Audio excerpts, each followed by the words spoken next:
Amerikalik oktagonda nimalarga qodir ekanligini biz yaxshi bilamiz.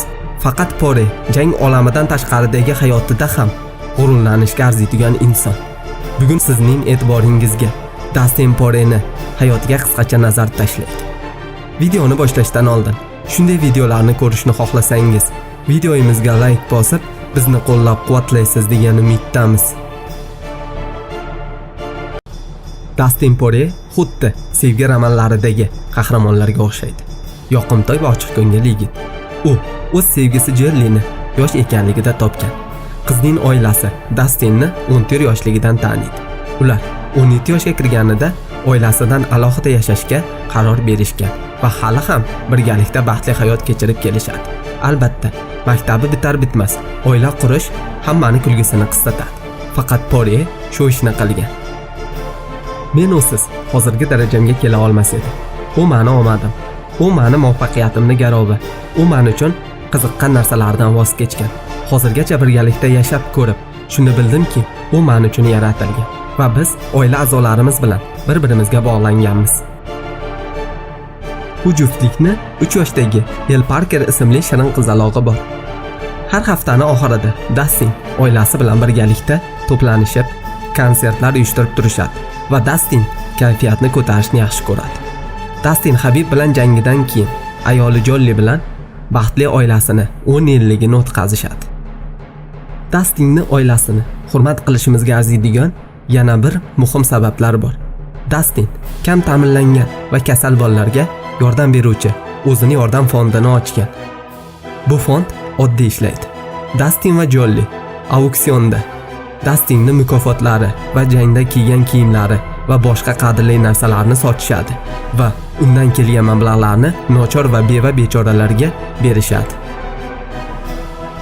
2017-yil Floridada o'tkazilgan jangdan keyin oila buyumlari ko'payib qolganini sezishadi va bu mukofotlarni uyda muzey ko'rinishida saqlagandan ko'ra bechoralarga sotib pulini beraman deb o'ylaydi va buni amalga oshiradi. Eddie Alvarez bilan bo'lgan jangidan keyin yutuqlarini qadrdon shahrida sotadi va undan topgan $5000 300 dan oshiq odamlarga yeydigan ovqatlarga sharoitlar yaratib beradi. Hozirda Dastin har jangidan keyin nochorlarga o'z yordamini qilishda davom etmoqda. Mana Dastin nima uchun janglarga chiqishni xohlaydi? Bunga sabab bo'lsa, ko'p mablag'lar topib, nochorlarga o'z yordamini berishdir. Va Dastin har doim o'g'irlik vaqtida o'g'rini ushlashga harakat qilib, oti o'ldirilgan politsiyachini oilasiga o'z yordamini berib keladi. Bu oilada beva ayol va 3 farzand yashaydi. Dastin yana 300 dan oshiq ota-onasi yo'q bolalarga sumkalar, notebooklar va o'qish uchun mablag'larni ajratib bergan. Undan tashqari Dastin invalid va nochor bolalarga o'ynash uchun bog'cha maydonini qurdirib berdi. Bu bog'chani nomini kasallik oqibatida halok bo'lgan bolakayning xotirasiga nomladi. Dastinning yoshligidan bir orzusi bor edi. U invalid bolalarga o'ynaydigan o'yingohni qurib berishni orzu qilardi va u mana o'z orzusiga yetdi.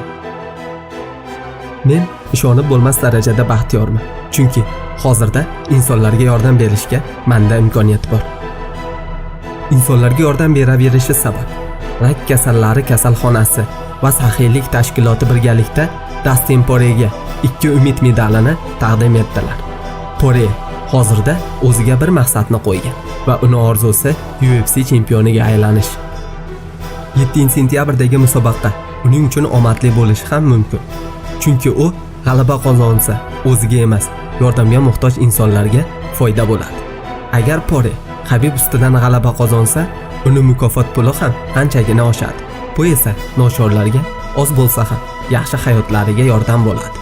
Sizningcha Pore bu jangda Habibni yuta oladimi? Shu haqida sharhlar qismimizda o'z izohingizni yozib qoldiring. Doimo sog'-salomat bo'ling. Keyingi videolarda ko'rishguncha. I tried so hard and got so far, but in the end it doesn't even matter.